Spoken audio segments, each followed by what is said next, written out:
سلام كبرات تخاتلتي نلومي 14 مسكرم كل تشحن 20 كلتن ابستدال وزيناتات إثيوبيا أبز حلفوا 10 عامات زي رأيات الزغبابة مقطعم مقلاصو أما قال لومون دبداب سب ألبو نفرت مكيادو أبدوبات إيرتران تجراين استخياد كوينات زلو حبريتان بوغن تجراي زوت زلو كوينات زملكات حبريتاتن أب سومالا قاتم زلو كبيت كونتاتن أمونغو أرمينيان أذربيجانن زتل على كوينات زلو حبريتان زت تقال لك خونيو أبزا channel دماني وتر تخاتلتن مخان سبسكرايب كتقبرون نتاني دول ملكت كتقوقن بخبري عدمكم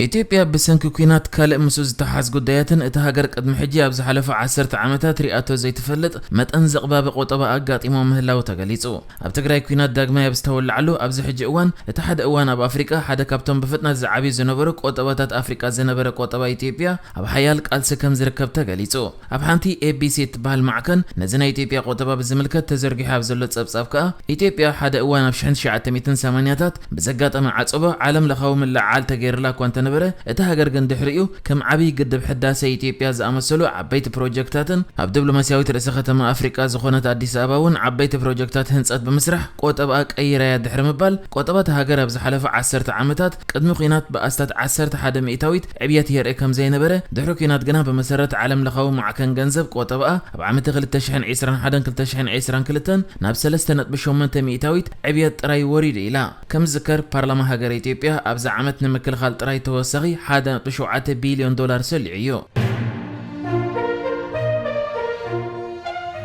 أب مقالة رئيس ختم كل تجراي اللوم إنه ربع 14 مسكرم كل تشحن 20 كلتن متقعت الدرون كم استفدت سمت حبيرو أب تابكينات استهاسية تجراي زركوب حيلتات منجست فدرال أب رئيس ختم مقالة حدش متقعتي سب ألبو نفرتي ويدرون فتس إمكوبلو كاسي سمالو إزد ما مرحت تجراي نقول تف سمع تخس الدوم مبال دلوات مخانم بوقع دحر مقلات أب ساساي معات زفت سمزلو قال أي متقعت الدرون يو أبل فتس يسرح واحد زخون جيتات شورة داب زرق صحف ني أبي أحمد سب ألبو نفرتي قد محيد الدقائق أب مقالة أب زركب ناي منبر أباي تكبابي متقعت بمفصام نصحات سلامويان سبات قتيلن أغسيلن نيان إذا تسفاز قرصن فرحن تكبر نتي تسرعت أب عودة وق زقط مزل كسارات ندحريت كملسو أي كإلني كبل صحيفي زركب بزي متقعتي كساف حجة ترخيب بزول حبريتا 10 هيوتم سؤال سيفيلاويان كم زلو كغلص انكلو لعلوي حلافي موكسو هوسبيتال عيدر دكتور كبرم قبر سلاسة نمع كان زينا رويترز اب ذهب حبريتا حموشته كابتم سيفيلاويان ناب حكمنا دامصون كلو منقد كم زعرفو اتم كالوت حموشته دما ابتناي متقعت بوتا هيوتم كم سانو كغلص انكلو اب هوسبيتال عيدر اب كفل مطبحت تسرح دكتور فاسيكا امد سلاسة دما مبزحتهم تم قدايات قدامي متقعتم سقاطمه قدايات كتحنو ابستاكبلو اوان بكال اي متقعت زتهارمو يميلو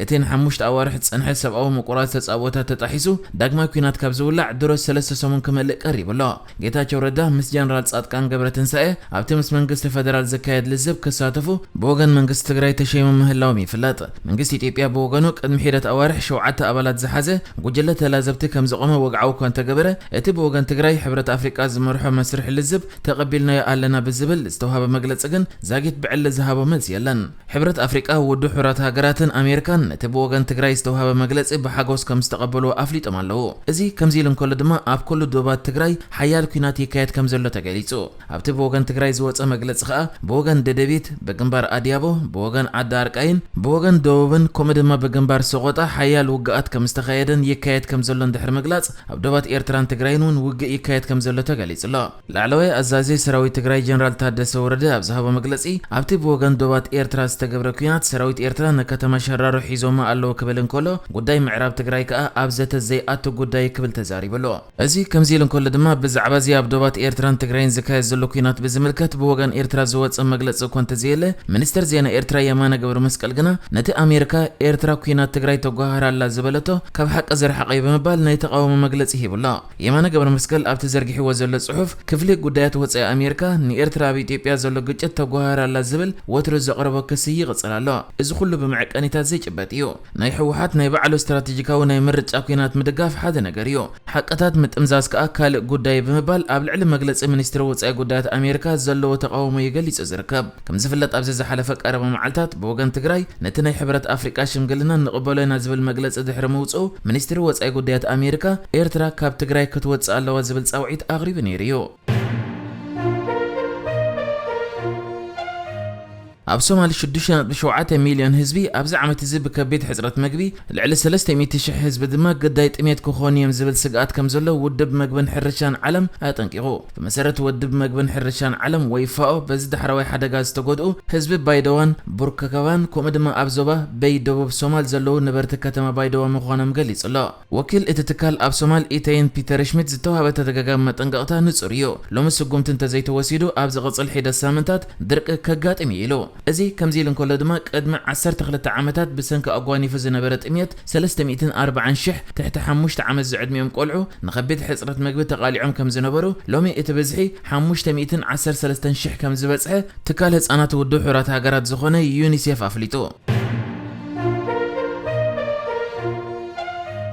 ኣብ መንጎ ጎረቤት ሃገራት ኣርሜንያን ኣዘርባይጃንን ብዝተኻየደ ውግእ ከባቢ 100 ወተሃደራት መይቶም ቀዳማይ ሚኒስትር ኣርሜንያ ኒኮል ፓሽኒያን 49 ወተሃደራቱ ብሓደ ለይቲ ብዝተፈጥረ ግጭት ከም ዝሞቱ ሓቢሩ እዩ ኣብ ዝሓለፈ 30 ዓመታት ክልቲአን ሃገራት ክልተ ኩናትን ስሩዕ ንኣሽቱ ግጭታትን ኣሕሊፈን እየን ሩስያ እቲ ግጭት ደው ክብል ከም ሸምገለት ትገልጽ ኣርሜንያ ግን እቲ ግጭት ሃዲኡ እምበር ሙሉ በሙሉ ኣይተዛዘመን እያ ክትብል ጸኒሓ ጠንቂ ናይቲ ግጭት ዞባ ናጋርኖ ካራባክ ኮይኑ ብመሰረት ኣህጉራዊ ኣፍልጦ ዘለዎም ዶባት እቲ ዞባ ኣካል ኣዘርባይጃን ክኸውን እንከሎ እቶም ነበርቲ ግን ብሄሮም ኣርሜንያውያን እዮም እቲ ባህላዊ ምፍላይ ኪኖ ፖለቲካ ናብ ሃይማኖት ወንዝ ዝርግሕ እዩ ኣርሜንያውያን ብቆንዶ ኣመንቲ ክርስትና ዝነብሩላ ሃገር ክትከውን እንከላ ኣዘርባይጃን ግና ብብዝሒ እስላም እዮም ዝነብሩዋ እዚ ዘይምርዳእ ኣብ 1980ታትን 1990ታትን ሙሉእ ኩናት ኣብ 2020 ን6 ሰሙናት ዝጸንሐ ኩናትን ን10 ዓመታት ዝቐጸለ ግጭትን ኣስዒብሎ ክልቲአን ሃገራት በቲ ዳሕራዋይ ግጭት ንሓድሕደን ይወቃቐሳ ኣለዋ ኣርሜንያ ጎረቤታ ኣብቲ ዶባብ ዝርከባ ሓያሎ ከተማታት ደብዳብ መስፈጸመት ነቲ ምልዓል መልሲ ከም ዝሃበት እያ ትገልጽ